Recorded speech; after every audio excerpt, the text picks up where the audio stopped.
Bienvenue sur Horror News. Salut à vous fans d'horreur, ici Marc pour Horror News, l'émission qui vous déterre les infos du monde de l'horreur. Et cette semaine, on commence avec les noms des nominés aux Oscars qui sont tombés et donc on a deux sérieux prétendants horrifiques qui en font partie. Notamment The Substance qui est ainsi nominé pour 5 catégories dont meilleur film, meilleure actrice principale pour Demi Moore, meilleur réalisateur donc pour Coralie Farja, mais également meilleur scénario original et meilleur maquillage et coiffure. De là on a Nosferatu qui est lui nominé pour 4 catégories dont meilleur décor, meilleur costume, meilleure cinématographie et meilleur maquillage et coiffure. Et enfin on a le film Alien Romulus qui est quant à lui nominé pour les meilleurs effets visuels. La cérémonie des Oscars aura lieu le 10 mars prochain. Le réalisateur Robert Eggers est vraiment très occupé. Alors que son film Nosferatu est toujours à l'affiche, eh bien on apprend qu'il devrait réaliser un film de loup-garou qui va se dérouler dans l'Angleterre du XIIIe siècle et qui sera intitulé Werewolf. Tout ça devrait donc sortir pour Noël 2026. Dans le même temps, on apprend qu'il aurait signé un deal afin d'écrire et de réaliser une suite au film Labyrinthe de 1986 qui avait été réalisé à l'époque par Jim Henson. Une bande-annonce pour le futur film d'horreur des studios A24 intitulé Opus, avec les acteurs John Malkovich, notamment vu dans Bird Box, Juliette Lewis, notamment vu dans Une nuit en enfer, ou encore Amber Midthunder, notamment vu dans Prey. On y suivra une jeune écrivaine invitée dans la propriété isolée d'une pop star légendaire disparue depuis 30 ans, et donc tout ça devrait sortir le 14 mars au cinéma US. La Trauma préparerait une suite au film Poultrygeist, intitulé Poultrygeist 2 The Empire Strikes Back. Pas d'infos sur l'histoire pour le moment, mais on nous promet déjà plus de tripes, de sang et de poulet. Le webtoon intitulé Stacktown devrait avoir droit à une adaptation en film live-action par le réalisateur Benjamin Brewer, notamment connu pour Arcadian, et produit par la société de production de l'actrice Margot Robbie, Lucky Chap. Dans le webtoon, on suit 3 personnages découvrant que leur ville ne tourne pas rond et qui vont tenter d'échapper aux horreurs que les habitants ignorent chaque jour. Les développeurs du jeu vidéo Vampire Survivors ont annoncé qu'une adaptation sous forme de film live-action serait dans les tuyaux, et ils teasent déjà l'arrivée prochaine d'autres petites choses cross-média. Une nouvelle adaptation filmique du Masque de la Mort Rouge d'Edgar Allan Poe serait dans les tuyaux par les studios A24. L'actrice Sydney Sweeney, notamment vue dans Immaculée, serait en cours de négociation pour y tenir l'un des rôles principaux. Le réalisateur Sam Raimi, notamment connu pour Evil Dead, devrait revenir avec un film survival horror intitulé Send Help, avec les acteurs Rachel McAdams, notamment vu dans Red Eye, et Dylan O'Brien, notamment vu dans Love and Monsters. On y suivra 2 collègues, seuls survivants d'un crash aérien sur une île déserte, qui vont devoir travailler ensemble pour s'en sortir. Alors que le remake de Toxic Avenger semblait tomber dans les limbes du cinéma, on apprend que la société Cineverse vient juste d'acquérir les droits US et canadiens du film, et donc qu'il semblerait vouloir sortir le film au cinéma cette année. Une bande-annonce pour la saison 3 de la série Yellow Jackets. On y suit la survie suite à un crash aérien en pleine nature d'un club de foot féminin adolescent dans un environnement hostile.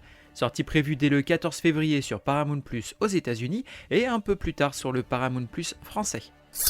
Le réalisateur Rob Jabaz, notamment connu pour The Sadness, devrait réaliser l'adaptation filmique du comics Crossed de Garth Ennis, notamment connu pour The Boys, qui s'occuperait lui du scénario basé sur les 10 premiers numéros de la saga, qui sont de loin les meilleurs si vous voulez mon avis. Choix logique puisque son film The Sadness était très fortement inspiré de ce comics dans lequel une infection mystérieuse se répand dans le monde transformant les gens en tueurs libidineux ultra violents. Le tournage devrait débuter en mars avec un budget d'environ 2 à 3 millions de dollars. Une bande-annonce pour le film d'horreur fantastique médiéval intitulé A Night's War. On y suivra un chevalier devant affronter des démons, sorcières et autres créatures maléfiques pour sauver l'humanité. Sortie prévue le 11 février en VOD. Une bande-annonce pour le film intitulé Hell of a Summer, réalisé par Finn Wolfhard et Billy Brick, qu'on a tous les deux vus dans SOS Fantôme l'héritage. On y suivra un tueur masqué s'attaquant à des moniteurs de camps de vacances. A priori, c'est pas ultra original comme slasher, mais la sortie est prévue le 18 avril au cinéma US. Une vidéo de gameplay qui fait saliver pour le jeu vidéo Doom The Dark Ages et qui nous informe donc d'une date de sortie prévue le 15 mai sur PlayStation 5, Xbox Series et PC. Et pas de bol, je suis pas encore passé à la next-gen, donc il va peut-être falloir que je m'achète une console next-gen exprès pour ce jeu. Une bande-annonce pour le film intitulé Bloat, B-L-O-A-T.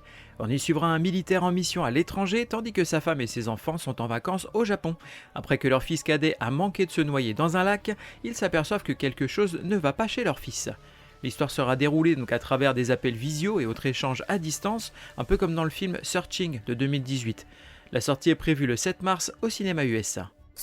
Le reboot de la franchise Scary Movie se date pour une sortie prévue le 12 juin 2026 au cinéma US.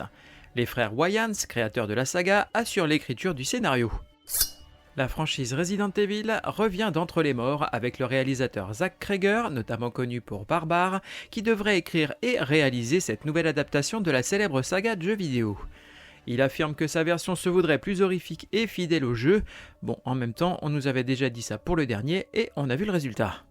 Je suis Buffy, la tueuse de vampires, et vous ? Côté sortie ciné, on va avoir Compagnon, donc qui est une histoire d'amour d'un nouveau genre impliquant un robot sexuel. Et oui, encore un film sur les robots sexuels qui partent en cacahuète. Et donc ça s'annonce le 29 janvier. Et ensuite on a Une nuit au zoo, donc là c'est un film d'animation, toujours au cinéma. Et donc on est sur une météorite qui va tomber dans un zoo et qui transforme les animaux en zombies, sauf quelques survivants qui vont tenter de résoudre le problème. Et donc tout ça, ça sort également le 29 janvier. Ils sont les enfants de la nuit. Côté VOD, DVD, Blu-ray et streaming, eh bien on va avoir The Nighttime World en VOD, donc ça c'est une anthologie d'horreur et ça sort le 28 janvier. Ensuite on a Speak No Evil dans sa version US qui sort chez ESC en DVD et Blu-ray, donc c'est le remake américain de Speak No Evil qui gomme les aspects les plus dérangeants de l'original. Je vous laisse vous faire votre opinion, ça sort le 29 janvier. Ensuite on a De la Morte et de la Mort chez ESC toujours en DVD et Blu-ray, donc là c'est une sorte de film à sketch qui explore les relations entre l'amour et la mort de manière vraiment poétique et ça sort le 29 janvier. Et pour terminer on a Dark Match, donc ça c'est sur Shudder, la plateforme de streaming américaine, et c'est un film d'horreur et de catch et ça sort le 31 janvier. Michael Myers will be executed tonight. Evil dies tonight. Côté livre, eh bien on aura uniquement un comics et ce sera Hellboy et BPRD tome 9, 1957 donc, ça sort chez Delcourt et ça sort le 29 janvier. Es-tu un dieu ? Côté jeux vidéo, on va avoir Little Lighthouse of Horror, ça sort sur PC le 28 janvier, et on aura Poppy Playtime chapitre 4, toujours sur PC, qui se voudrait le chapitre le plus dark de toute la franchise, et ça sort le 30 janvier. Par exemple, regardez cet individu qui est là.